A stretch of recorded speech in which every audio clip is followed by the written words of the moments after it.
आप सभी को प्रभु यीशु के नाम में जय मसीह की एक और नई वीडियो में आप सभी का मैं स्वागत करता हूं। और आज के मनन के लिए मरकुस रचित सुसमाचार 1 अध्याय वचन 40 से लेकर 45 तक लिया गया है।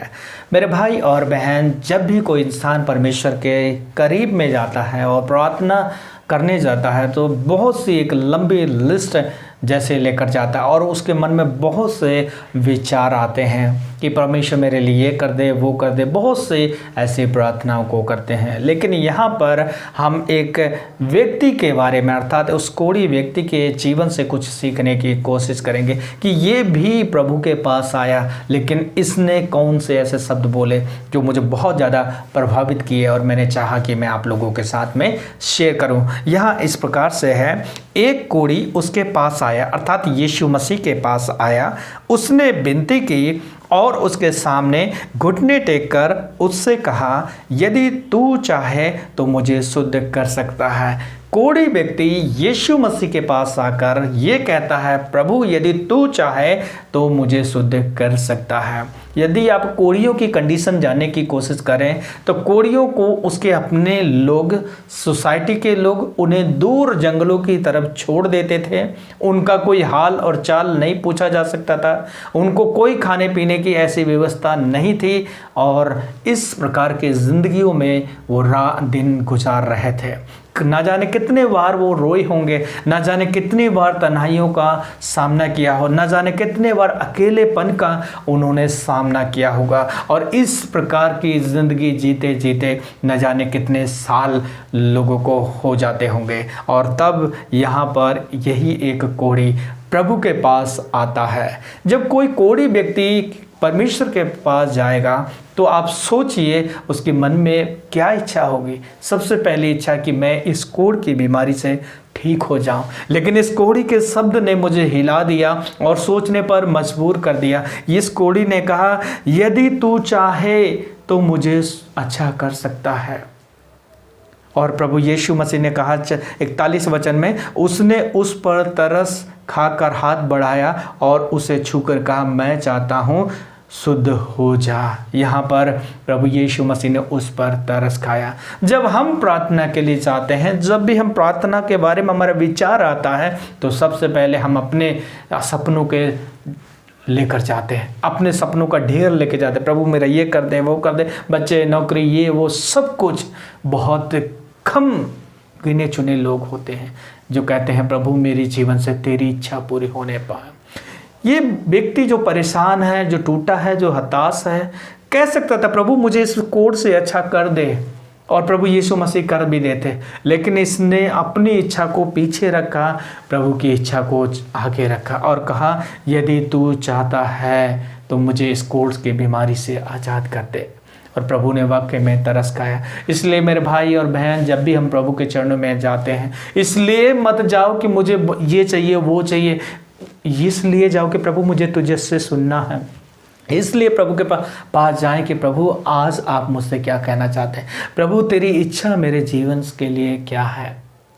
जब हम किसी बातों के लिए जाते हैं तो हमेशा हम स्वार्थीपन को दिखाते हैं। कभी कभी प्रभु की सुनने के लिए, उसकी इच्छा जानने के लिए प्रभु के पास जाया करें। इस बात ने मुझे सोचने पर मजबूर किया और मैंने ये निर्णय लिया कि बहुत बार हमें परमेश्वर की सुनने के लिए प्रार्थना में बैठने की ज़रूरत है। और तब प्रभु यीशु मसीह ने उससे कहा वचन 43 में, तब उसने उसे चिताकर तुरंत विदा किया और उससे कहा, देख किसी से कुछ मत कहना, परंतु जाकर अपने आप को याजक को दिखा और अपने शुद्ध होने के विषय में जो कुछ मूसा ने ठहराया है उसे भेंट चढ़ा कि उन पर गवाही हो।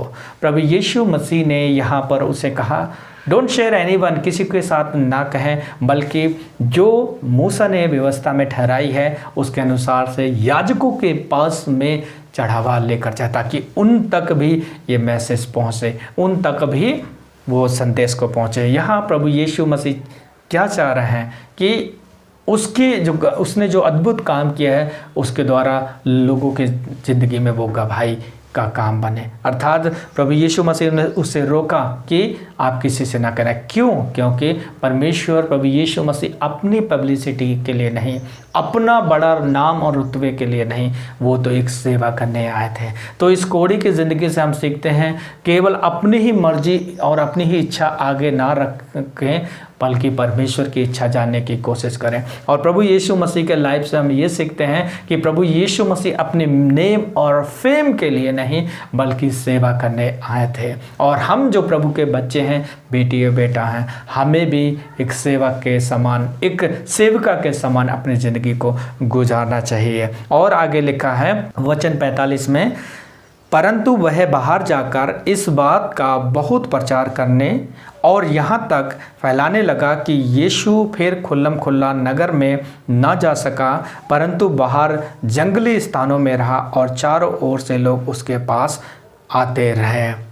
नतीजा ये हुआ कि प्रभु यीशु मसीह के बारे में वो बताना शुरू कर दिया। इवन प्रभु ने मना किया था, लेकिन जिस बात को उसने पाया था, न जाने कितने साल से उस कोढ़ की बीमारी से वो घुट रहा होगा, वो बिलक बिलक के परेशान और रो रहा होगा, और प्रभु ने ये काम उसकी ज़िंदगी में किया। तो क्यों कर वो कैसे करके वो चुप रह सकता है? मेरे भाई और बहन, जो प्रभु ने आपकी ज़िंदगी में काम किया है, हमारी ज़िंदगी में काम किया है, हमारा फ़र्ज़ है कि दुनिया को बता दे कि मेरा परमेश्वर, हमारा परमेश्वर जिस पर मैं विश्वास करता हूँ, हम विश्वास करते हैं, वो कोई मुर्दा नहीं, वो जीवित परमेश्वर है। और वो जीवित परमेश्वर किसी भी परिस्थिति को बदलने की ताकत और सामर्थ्य रखता है। ऐसी कोढ़ जैसी लाइलाज बीमारियों को दूर करने की ताकत रखता है। आज भी वो यीशु आपका जीवित है। अगर परमेश्वर ने आपके जीवन में ऐसे अद्भुत काम किए हैं, तो इस कोढ़ी के समान ना रुकें, लोगों को बताएं, क्योंकि जहां आप जाएंगे वहां लोग होंगे, आपके फ्रेंड सर्कल होगा, आपके अपने लोग होंगे, आपका अपना पड़ोस होगा। आप अपनी गवाहियों को दें ताकि यीशु का नाम उनके जीवन में आए, यीशु को वो पहचाने कि वो एक परमेश्वर है। आज आपके चारों तरफ के लोग बहुत से इस कोढ़ी के समान घुट रहे होंगे, इस कोढ़ी के समान बिलक रहे होंगे, वो बंदिशों में अपने आप को महसूस कर रहे होंगे। कैसे वो जाने जब तक मैं और आप जैसे लोग, जिसने प्रभु को जान लिया, जिसने प्रभु ने हमें बंदिशों में से छुड़ाया है, हम उन्हें ना बताएं। मेरे भाई और बहन, हमारा कर्तव्य है, हमारी जिम्मेदारी है कि हम उस अद्भुत काम को जो परमेश्वर ने हमारे लिए किया है, प्रभु ने हमें जीवन देने के लिए उसने मौत को गले लगा लिया, हमें स्वर्ग देने के लिए उसने स्वर्ग जैसे सिंहासन को छोड़ दिया, हमें राजा बनाने के लिए खुद नौकर जैसे बन गया, दास जैसे बन गया। कितना अद्भुत पर काम किया है। इसलिए प्रभु के वचन में हमेशा बने रहें और इस कोढ़ी का जीवन हमेशा ये सिखाता, अपनी मर्जी ना बल्कि प्रभु की मर्जी हमारे जीवन में पूरी होने पाए। गतसमनी बाग में प्रभु यीशु मसीह प्रार्थना कर रहे थे, हे पिता, यदि हो सके तो ये प्याला मुझसे हट जाए, लेकिन फिर भी मेरी नहीं बल्कि तेरी इच्छा पूरी होने पाए। आज किसकी इच्छा पूरी कर रहे हैं? आज यीशु में किसकी इच्छा पूरी करने के लिए हम लोग हैं? कि अपना भला करने के लिए, या फिर परमेश्वर तेरी मर्जी, तेरी इच्छा हम पे, हमारे जीवन से, हमारे बाल बच्चों से पूरी होने पाए। कैसे आप जी रहे हैं? आज सोचने की बात है और झांकने की ज़रूरत है कि क्या कहीं हम भी दुनिया के भंवर में, दुनिया की चकाचौंध में इतने खो तो नहीं गए कि हमें कुछ भी नहीं दिखाई दे रहा। अपने आत्मिक जीवन में झांकिए कि आप किस लेवल पे हैं। परमेश्वर जरूर आपकी सहायता करेंगे और मदद करेंगे। हम आप सभी के लिए प्रार्थना करेंगे। प्यारे प्रभु जी, हम आपका दिल से धन्यवाद करते हैं। कई बार हम तेरे पास आते हैं कि इतनी लंबी लिस्ट लेकर, प्रभु हमें ये चाहिए, वो चाहिए, और ये कर दे, वो कर दे। बहुत कम चांस होते हैं प्रभु हमें आप चाहिए, और बहुत कम चांस होते हैं प्रभु हमारी ज़िंदगी से तेरी इच्छा पूरी होने पाए। प्रभु यही बात हम सीख जाएं प्रभु, ताकि परमेश्वर हमारा 60, 70, 80, 90, 100 साल की ज़िंदगी में प्रभु हमारी नहीं बल्कि आपकी इच्छा पूरी होने पाए। सहायता करें, मदद करें। हमें अपना नेम और प्रेम नहीं प्रभु, तेरी इच्छा पूरी करना है और तेरे नाम की महिमा करना है। प्रभु अपने हाथों में ले, हमारे परिवार को, बच्चों को प्रभु जैसा आप चाहते हैं वैसा इस्तेमाल करें प्रभु जी। सहायता कर, दया कर। मेरे भाई और बहनों को बहुतायत से इस्तेमाल कर, इन्हें दान और वरदानों से भर दे प्रभु। तेरे सुसमाचार का बोझ दे प्रभु जी, ताकि परमेश्वर अपने गवाहियों के द्वारा बहुत से लोगों के लिए की ज़िंदगी बन जाए प्रभु, बहुत से परिवारों के लिए आशीष का कारण बन जाए, उजाले का कारण बन जाए पिता। धन्यवाद करते हैं प्रभु प्रार्थना सुनने के लिए। सारी आदर महिमा आपको देते हैं, यीशु मसीह के नाम से मांगते हैं, आमीन आमीन।